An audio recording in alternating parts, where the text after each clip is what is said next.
Olá, minha gente, tudo bem? Aqui com você, Pastor Enéas Francisco, e mais uma vez seja bem-vindo ao meu canal e a essa jornada de 40 dias discutindo um pouco da Palavra de Deus.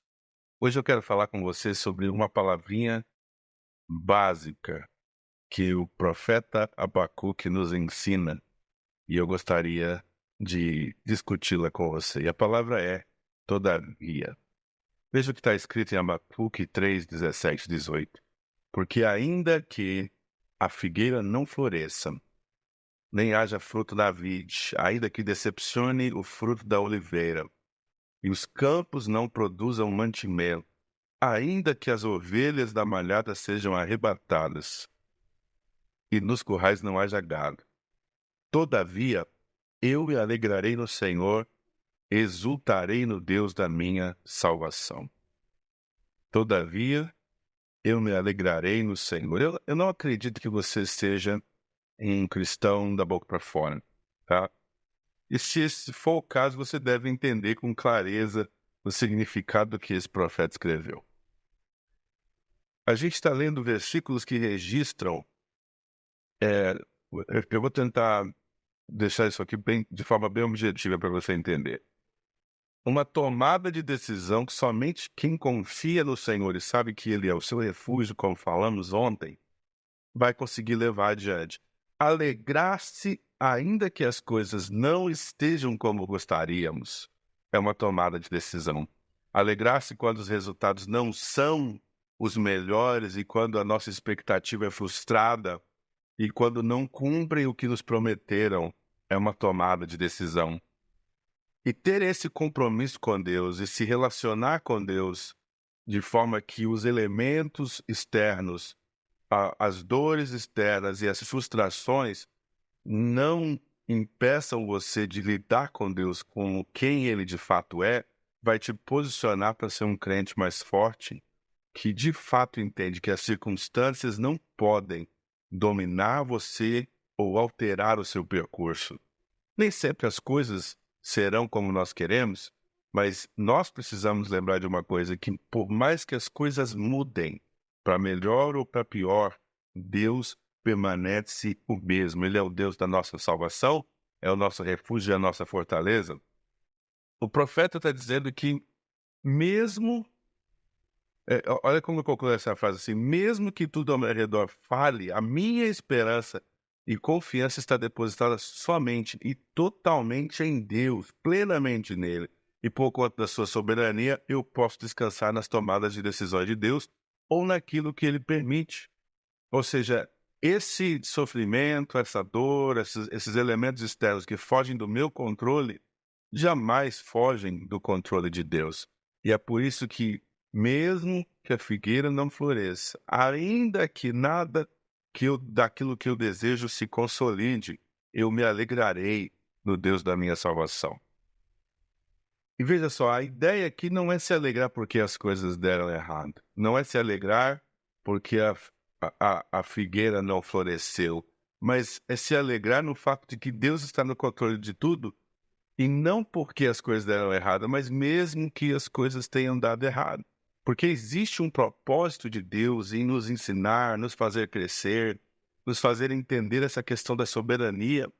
Porque parte do nosso desafio é lidar com aquilo que a gente não pode controlar. E muitos de nós vivemos uma vida frustrada, esquecendo daquela oração da serenidade, né? Em que a gente simplesmente reclama do que não tem, mas não celebra o que tem, daquilo que a gente sofre pelo que não pode controlar, mas perde a mão naquilo que podemos controlar. E aí a nossa alegria em Deus, nossa alegria no Senhor vai sendo comprometida, porque parece que Ele se torna um funcionário e que deve fazer todas as coisas do nosso jeito, na nossa hora. Mas a proposta, o chamado do profeta para nós é: você consegue se alegrar no Senhor mesmo que as coisas não aconteçam como você espera? Você consegue se deleitar no Senhor, mesmo que as coisas estejam fora do seu controle? Então você vai entender que é uma necessidade de tomada de de decisão. Talvez no meio do caos ou das coisas que não frutifiquem na nossa caminhada, a gente perde de vista o propósito da adoração, o propósito da comunhão com Deus, o propósito do crescimento e da maturidade nele, por conta daquilo que ele é em nós, mesmo que as coisas não sejam, não aconteçam, não flua ou não fluam, Deus continua sendo Deus. Então, a gente fala com frequência dos atributos de Deus. A gente fala da sua eternidade, a gente fala da sua onipresença, da sua onipotência, da sua onisciência, mas a gente raramente celebra a imutabilidade de Deus. E essa imutabilidade é o que nos dá aquela força ou aquela dependência de que Deus não vai ficar mudando de ideia, mudando de humor, porque as coisas fugiram do nosso controle. Muito bem, Deus sabe tudo, Deus pode tudo, está em todos os lugares, mas não te dá uma alegria saber que Deus é o mesmo, como a gente declara que Ele é o mesmo ontem, hoje e eternamente?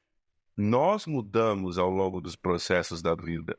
Nós passamos por várias transformações. Às vezes mudamos para melhor, às vezes mudamos para pior, mas em qualquer ponto da caminhada que você parar e falar com Deus, buscar a Deus, o mesmo Deus de Abraão, Isaque e Jacó, vai estar te respondendo e lidando com você, utilizando os mesmos princípios dele que não falham. Então, se a gente der a devida atenção para a imutabilidade de Deus, a gente vai entender então o que Abacuque está querendo dizer. Todavia eu vou me alegrar no Senhor. Todavia, deixa eu ler para você aqui esse texto de novo. Todavia eu me alegrarei. Ele determina, ele declara como que ele vai me agir. Eu me alegrarei no Senhor, exultarei no Deus da minha salvação. Então, adorar a Deus quando ele reverte os nossos casos ou o nosso caos em glória é mais cômodo. Mas manter a nossa fidelidade e confiança em Deus intactos, quando ele decide não fazer o que desejamos ou não mudar o que nós queremos que ele mude, fala muito sobre a nossa dedicação a Deus. Então, se nós estamos falando que Deus é imutável e você pode conversar com Deus e ele não vai mudar de humor, ele não vai mudar seus princípios, que tal nós buscarmos essa firmeza? Não vou dizer imutabilidade, que nós jamais alcançaremos a imutabilidade de Deus, mas nós precisamos ser firmes.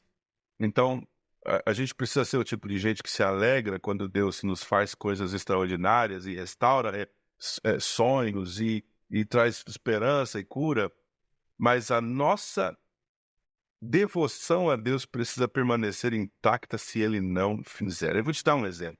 Talvez você lembre da história de Sadraque, Mesaque e Abednego. 3 jovens hebreus que foram confrontados porque eles não se curvaram, eles não adoraram um Deus estranho quando lhes propuseram, e essa proposta ainda veio com ameaça. Depois que descobriram que eles não fizeram isso, levaram eles à presença do rei e disseram: rei, quando você deu o seu decreto aí, eles não se curvaram.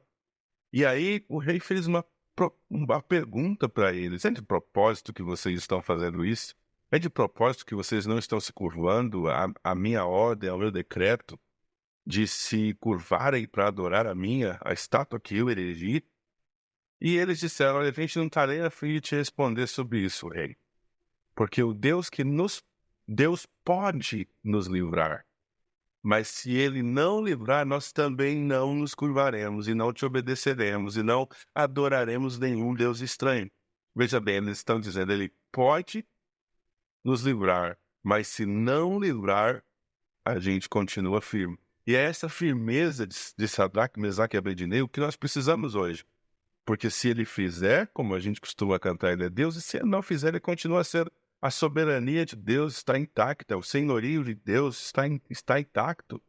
Então, o fato de uma ação de Deus que nós desejamos não se concretizar diante dos nossos olhos porque ele não quis fazer, não altera a identidade de Deus, não altera a autoridade de Deus, não altera a firmeza de Deus nem seus propósitos. E é por isso que o profeta Abacuque está dizendo, olha, Se tudo der errado, se nada frutificar, todavia eu ainda me alegrarei no Senhor, porque o Senhor não muda, ele continua sendo digno, ele continua sendo justo, ele continua sendo bom.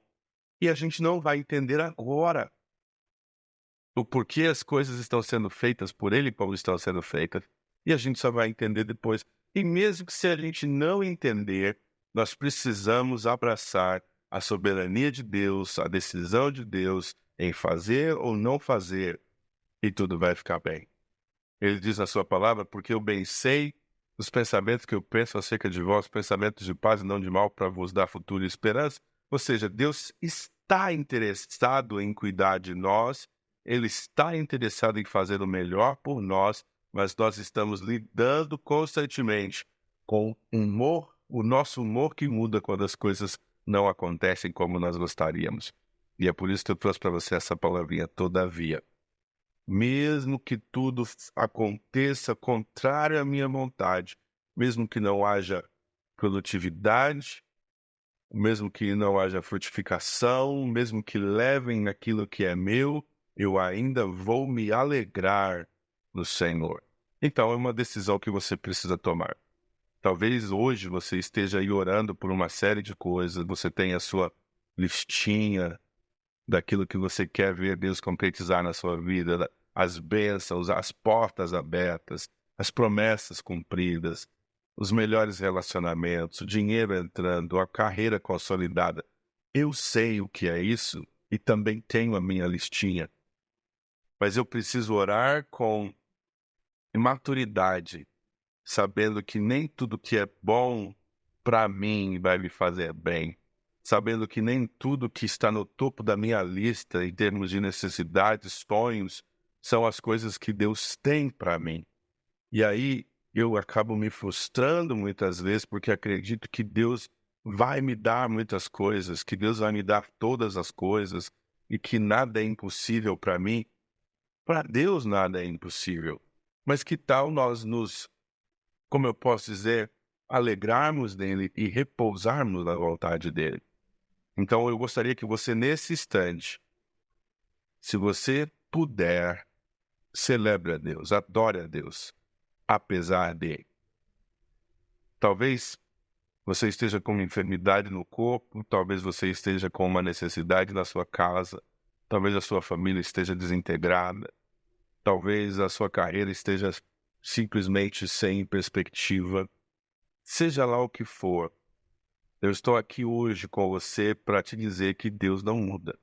E o Deus que nós adoramos quando o dinheiro cai na conta, o Deus que nós adoramos quando a saúde está intacta, o Deus que adoramos quando estamos com os amigos no churrasco, os amigos que a gente mais ama, ele não muda.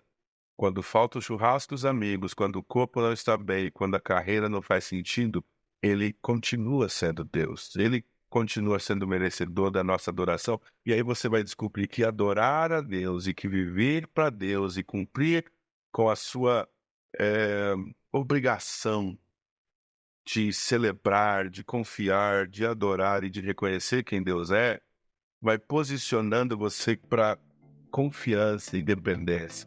E não existe nada melhor do que dependência, menos.